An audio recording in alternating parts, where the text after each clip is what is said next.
Et avec Pascal Atenza, on va parier ce midi sur un chiffre qui va faire réfléchir le gouvernement. Ben oui, c'est la pétition anti-loi du travail Myriam El Khomri. Plus de 1 million de signatures, ça fait beaucoup. Vous vous souvenez de l'émission La Roue de la Fortune ? Le million.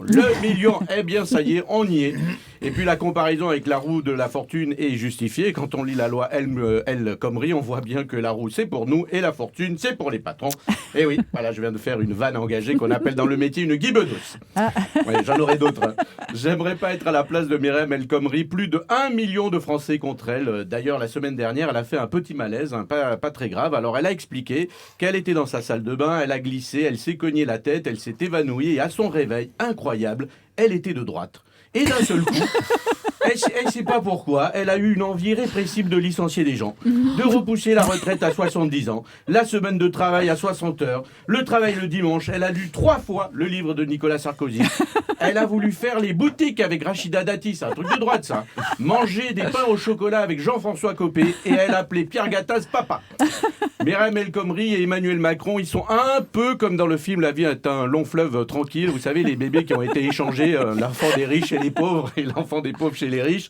J'imagine la tête de Myriam El Khomri quand elle va s'apercevoir qu'elle est à gauche chez les pauvres, chez les groseilles, pour ceux qui ont vu le film, ça va être horrible, sans compter la cote de popularité historiquement basse pour le président, mais aussi pour son premier ministre Manuel Valls.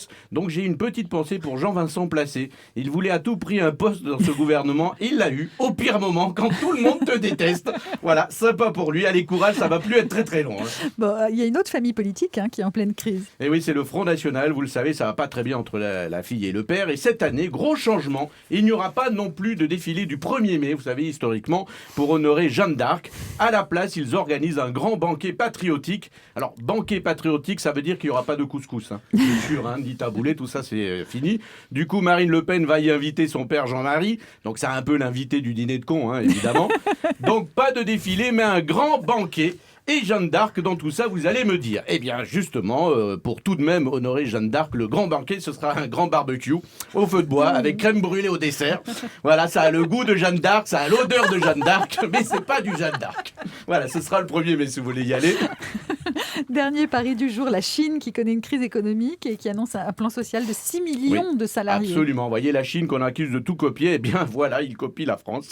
Alors 6 millions de Chinois sur le carreau, ça fait quand même beaucoup. Bon, il y en a qui vont reprendre leurs études, là où ils les avaient laissées avant de travailler. Vous savez que c'est plus simple en Chine de reprendre ses études. En France, t'es viré, t'as 50 ans, c'est pas facile de reprendre tes études. En Chine, t'es licencié, bon, t'as 9 ans, tu peux reprendre plus facilement tes études. Tu reprends en 6e, c'est cool, c'est reparti. Alors 6 millions de Chinois dans... 6 millions de Chinois dans un plan social. Petit conseil, si vous voulez un iPad pour le prochain Noël, il faut le commander tout de suite, parce qu'après il y aura des retards, vous serez prévenus. C'est atroce.